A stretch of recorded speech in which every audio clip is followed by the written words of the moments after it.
I came out and I was hella weak today. You feel me? I gave up 2 tugs. But shit, we came out with the victory, so I'm gonna take it as a learning experience. You feel me? We gonna chalk it up and go in the meeting room, and then you feel me? Kick back, chill, and relax. And you caused that fumble at the end of the game, of course, and Justin got that for the touchdown. How do you feel about that? That made my game go from hella weak to weak. You feel me? So I ain't hella weak. I'm just weak this week. Next week I'll get back on my shit though. All right, what's up, everybody? No Camden today, just Keaton. Marcus Peters trade just happened. Well, it didn't just happen. It happened a few days ago, but figured out what the Chiefs got in return from Marcus Peters just now. Just kind of give my reaction to it as a Chiefs fan, as someone who's watched every Marcus Peters game, every Marcus Peters Chiefs game that he's played in. And I don't really know where to start, but I guess we'll just go a couple weeks ago, a few weeks after the season ended. I kept seeing reports, or not really reports, like Instagram fan pages you'd see on the Explore page, random fan pages from random teams, the Browns, the Niners, whoever. It'd be like, I'm hearing that Marcus Peters is up for trade. What would you guys offer as a Browns fan, et cetera, et cetera. And just things like that. And I just kept thinking in my mind, like, why? The Chiefs aren't going to trade Marcus Peters. Like, it's not happening. It's just one of those things, like, I'm a Lakers fan, and every year it's like, is Melo coming? Is whoever, coming? And it's just things like that. And I thought it was one of those things, except for I'm the Chiefs fan in this case. And never really thought it would happen, but then kept seeing a few random reports from, credible sources like Ian Rappaport. I think he put something out. Some guy from Pro Football Talk or something like that. These credible sources. I can't remember who that. Jason Lockenfora. He put out a couple tweets saying that he thought it was coming, the Marcus Peters trade. I just couldn't believe it that they would do that. I know there's been problems in the past, but with that good of a player at that important of a position, who's that young, still on his rookie deal with no money, I didn't see it. I didn't see how the Chiefs would do it, but. And then a few days ago, sitting on the bus and get the message that he's been traded, and it's just crazy.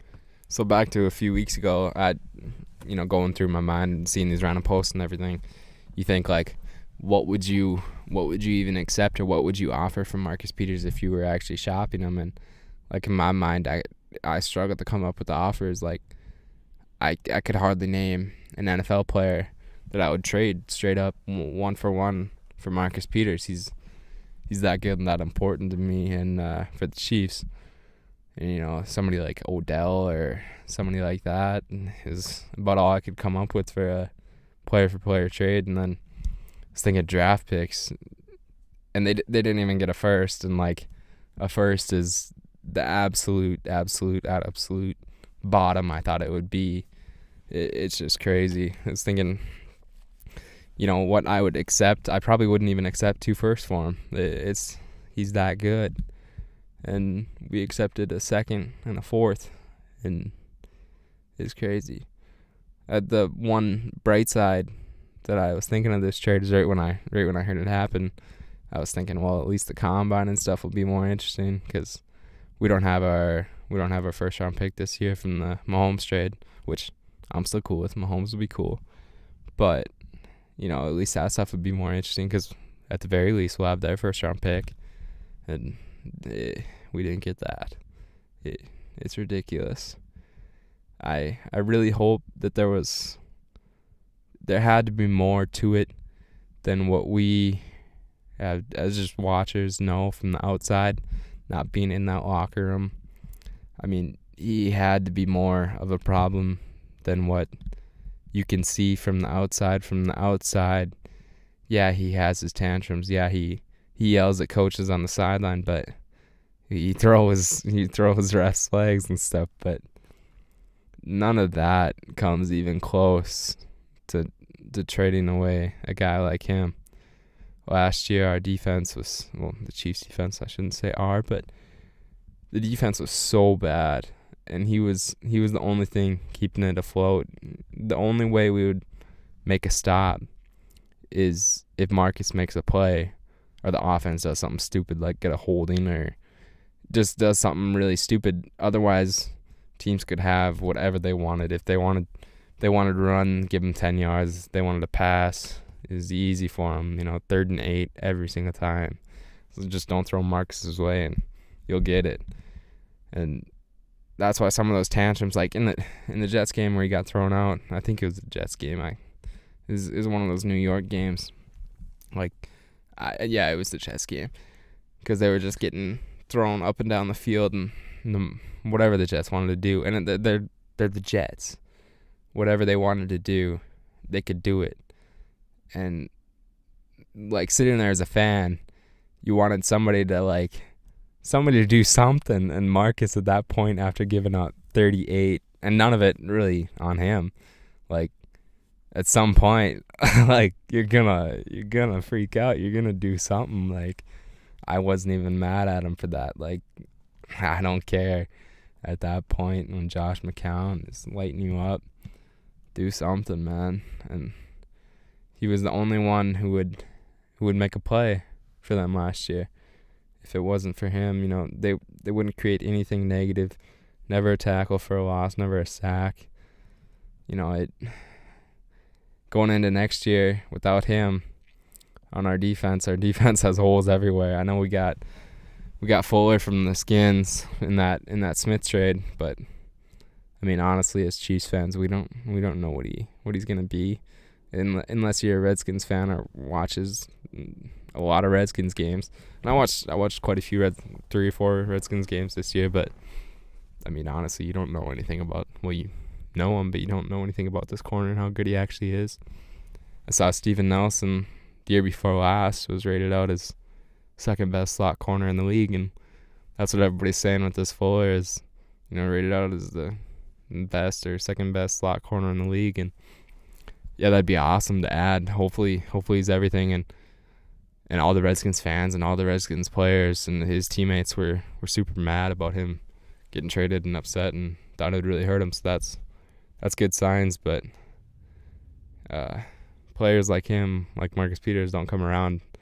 I remember, before he got there, just looking at guys like Patrick Peterson or guys like that around the league where you think you have this young stud corner who just locks down the side of the field. Like, think of how cool that would be to have. And then we got it. And it was awesome for those few years, and now it's gone.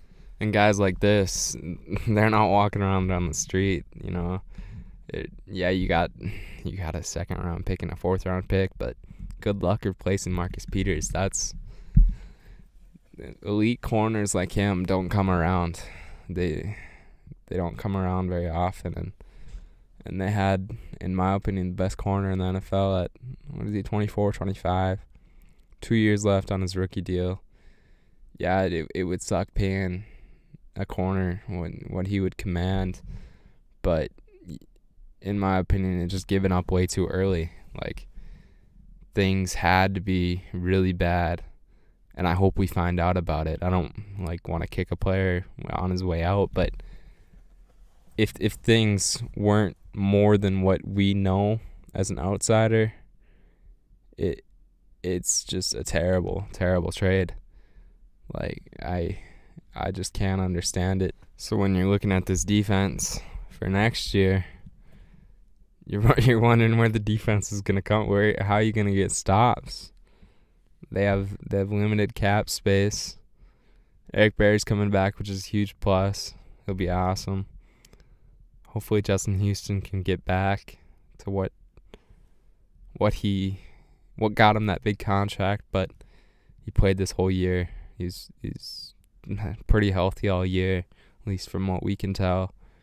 And he was a great player. He's great in the run, but he's not that consistent, dominant pass rusher that he was, and we need that. Dee Ford, I don't know if he'll be back. He got a $10 million cap hit. Just came out today. Ron Parker's not going to be back. Derek Johnson, we already know, is not going to be back. Tom Bahali is all but gone. He's got to be gone. You hope Tannehill can develop their second round pick this year, or from last year. but it's going to be a completely different defense next year. From last year, there'll only be a few starters that are left, and with how bad they were for most of the year last year, it's a good thing, but getting rid of your best player on that side, not a good thing.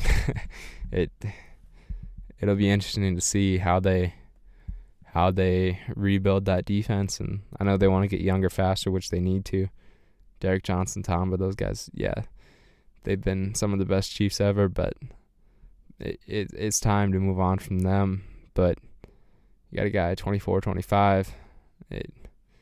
It's not his time to move on. He's still got his great years left, and I truly think he is the best corner in the NFL. I wouldn't take another corner over him. The way he just has a knack for when he wants. It seems like whenever he wants to, he can get the ball, whether it's stripping it or picking it. QBs this year weren't even throwing at him, and he would just come off his guy, and just it was ridiculous.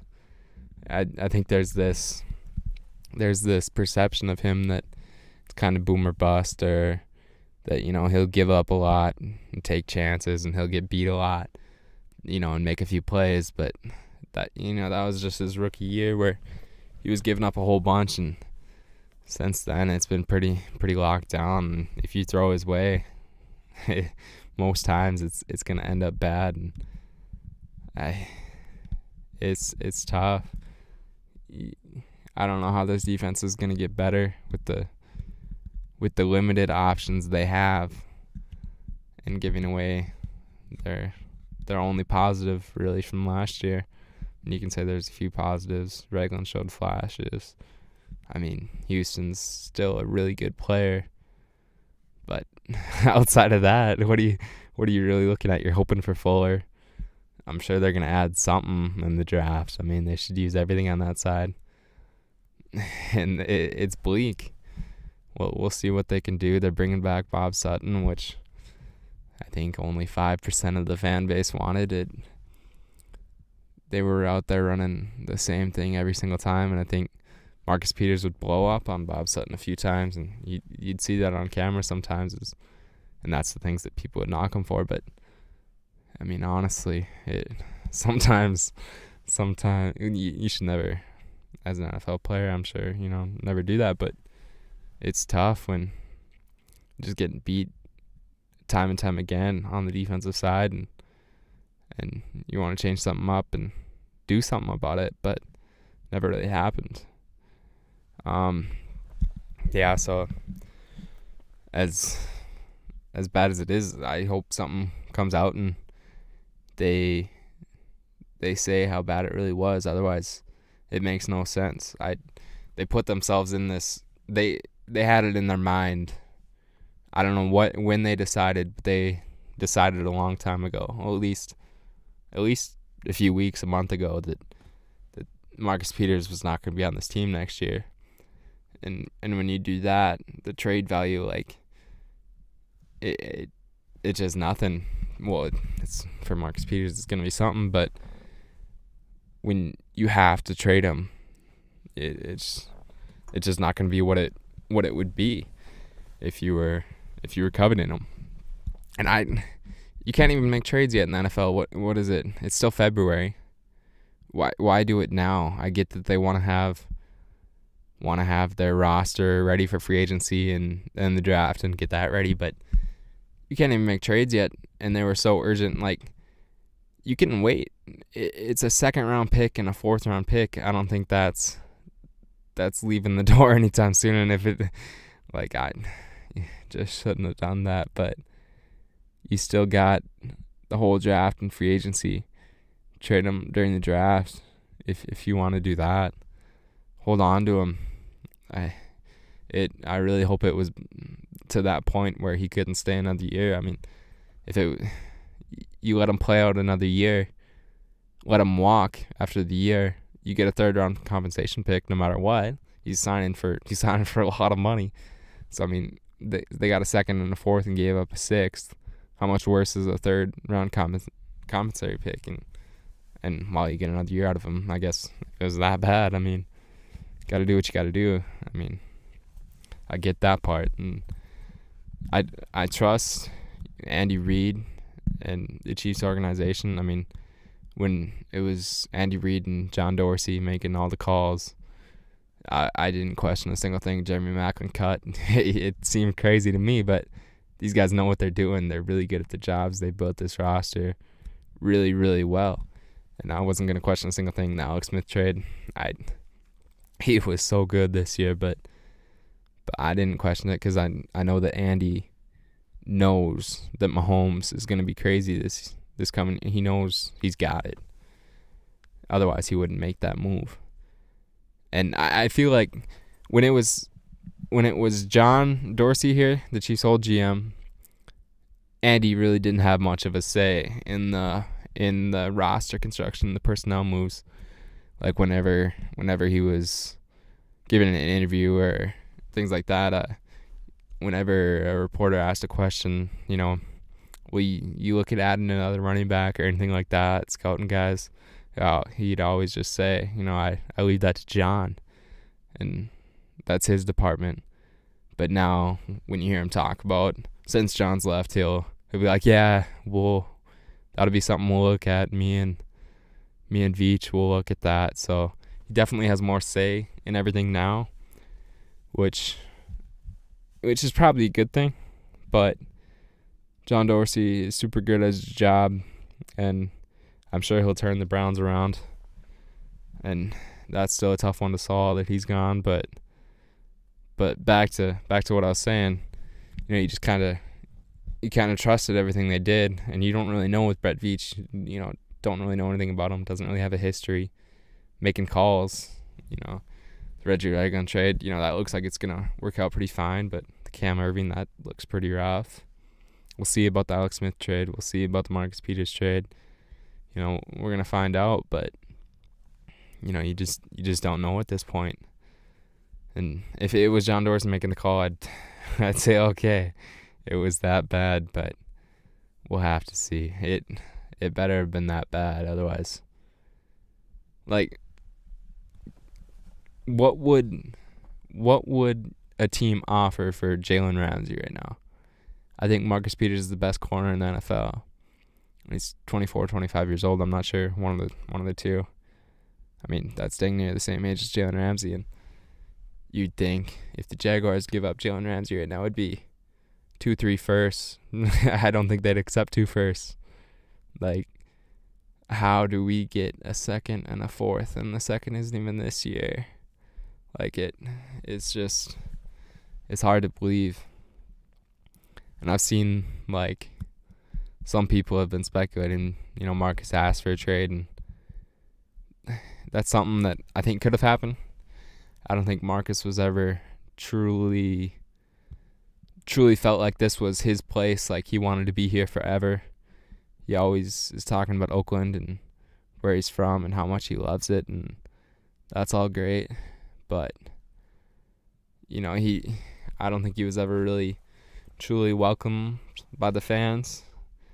Especially this past year with the anthem protests and him not standing for the anthem and raising fists. He was one of the first guys to protest the anthem by raising his fist, and the Chiefs in Kansas City and Missouri and Kansas, it's mostly a white fan base, and you could see it that all over social media and everything. The Chiefs fans were not happy about that. The majority of them did not like that at all, and some of them, wanted them cut right there, and I'm sure they're the only Chiefs fans, the ones that thought that then, that are happy with this trade. If you watch the Chiefs, consistently, or a decent amount of Chiefs games the past few years, and you don't have any type of opinion on the anthem stuff, you don't know how to explain this trade. It's pretty bad. I don't want to go into the anthem stuff too far and everything like that, because that's another subject and everything. But I can kind of understand why Colin Kaepernick is not on an NFL roster right now. He is, for the attention that it's going to get and for all the questions that everybody on that team will get, is he good enough to be a starting NFL quarterback? It's tough to say. And like RG3, he's not on a team right now. And if you're of that age, you've had a chance to play, and teams don't grade you out as a starting NFL QB, they're going to go in a different direction with either someone who's young and has potential that they can develop, or someone who's been consistent in the past. And it kind of weighs. Like Marcus Peters, yeah, he's going to do some crazy things and stuff like that, but he's Marcus Peters. He's the best corner in the NFL, in my opinion. Like, you can do some of those things and still be on the team because you're the best corner in the NFL. It's a give and a take, and maybe that's not right and everything, but it's tough. I saw a poll on Arrowhead Pride. It's just like a Chiefs fan site. If you're a Chiefs fan, I'm sure you've been on there before and everything. But it was, do you approve of the Marcus Peters trade? Are you happy with it? And 75% of the people said no, and 25% of the people said yes. And I was thinking, like, that 25%, it's got to be at least, I don't know how many percent, 20% of the people that just can't stand the anthem stuff and can't stand the emotion he plays with and how he gets yelling at the coaches and things like that. And then I don't know, the other percent, the other AFC West QBs aren't going to throw to him anymore and going to throw on Steven Nelson and Phillip Gaines now. Those Phillip Rivers, Derek Carr, whoever, Paxton Lynch, Trevor Siemian, Kirk Cousins, whoever's starting QB for the Broncos next year, they got to be the happiest people out of this. Marcus would kill those guys every single time, and there was nothing they just wouldn't throw over there. And every time they did, it was going the other way. They got to be the happiest ones about this, and it's just tough. Like, there's just no way to replace this and get better. Like, we had our 5-year run of Alex, Andy, John Dorsey, Derek Johnson, Tom Bahali, Dontari Poe, all these guys. We had our 5-year run, and it was like, okay, we made the playoffs. We had a really good record pretty much every year. We won a lot. We did really well, but we'd kind of hit a point like, okay, we got to change things up a little bit. So the most obvious thing was Alex, and so they did that. And now it's going to be a completely different defense, and it's going to be a completely different roster. And I don't really see how the Marcus Peters trade helps us in any way. And Marcus would be there for the next few years, where if you don't think we're able to win a Super Bowl this year, which I still think after this, our defense is going to be so bad. It's probably not possible anymore. But if we kept Marcus, we spent our other assets, the little bit of money that we had in our draft picks on the defensive side, that we'd have a chance. Like, I believe in Patrick Mahomes that much, and I believe in Tyreek Hill and Travis Kelce that much. I think this offense is still going to be ridiculous next year. It's still going to be crazy. It sucks losing Matt Nagy and Doug Peterson. I think those guys were awesome, but we still have Andy, and he's going to have people coming up the system, and it's going to be really exciting to see. Even with as bad as this trade is, we still have Andy Reid and Patrick Mahomes, Tyreek Hill and Travis Kelce and Kareem Hunt, and it's still going to be awesome. We're still going to win a bunch of games. I don't want to go back to the 3-13 days, and as long as we got Andy Reid, it's not going to happen. So we're fortunate in that front, and it's going to be fun and exciting. Last year we had the most explosive plays in the league. We had all this stuff. It was a super fun year. We had some of the craziest losses ever that you can ever see, that were just up and down, like just ridiculous. But I'd rather go through the up and downs and like still have a chance and still have a hope at the end of it than 3-13. You just out of it right away, and you're looking at mock drafts in October. That I don't want to go back to that. We're still gonna have a good, fun team. The Super Bowl this year is probably out of reach. It's early to say that, but it'll be tough to get this roster to the point where it needs to be in Mahomes' first year. He'll go through his struggles. I think he's gonna be awesome, but he'll go through his struggles.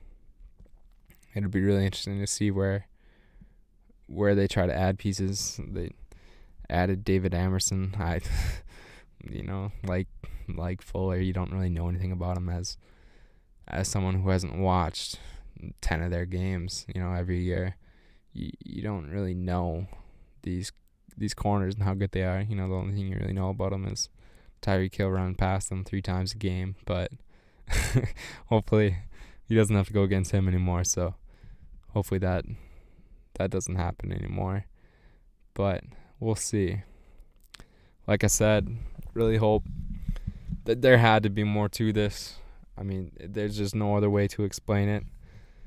Marcus, he might have came to Andy. I don't think this came from Andy Reid saying this guy is such a problem in our locker and we need him out.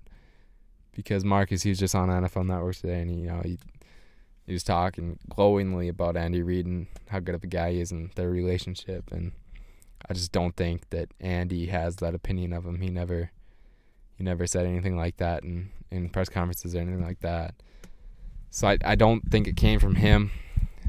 I really hope the move didn't come from Clark Hunt, because that just shows all the wrong things, in my opinion. If your owner is saying that we have to trade this guy because of people say he like the people say he has off-field issues, but he doesn't have off-field issues. He had a couple issues while he was in college, but since he's been in the league, he hasn't done anything off the field anything negative, at least that's gotten out of there.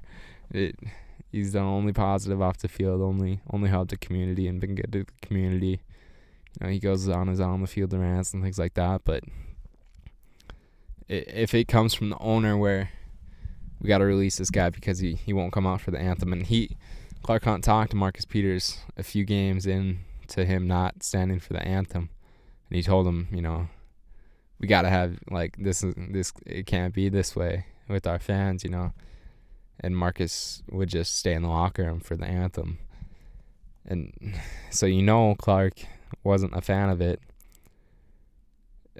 I just hope it didn't come from that, because that just shows all the wrong things. And I'm not either for or against what he was doing with the anthem or anything like that, but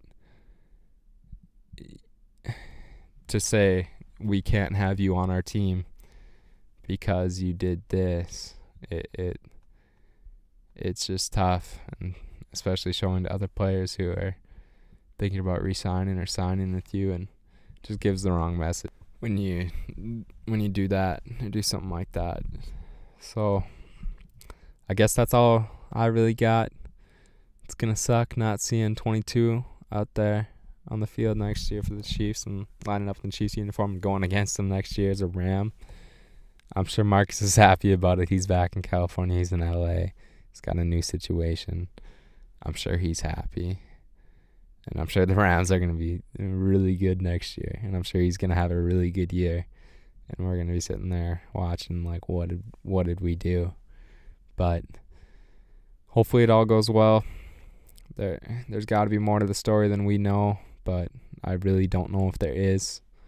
They put themselves in a really bad situation when they said we're trading them no matter what. This is what's happening.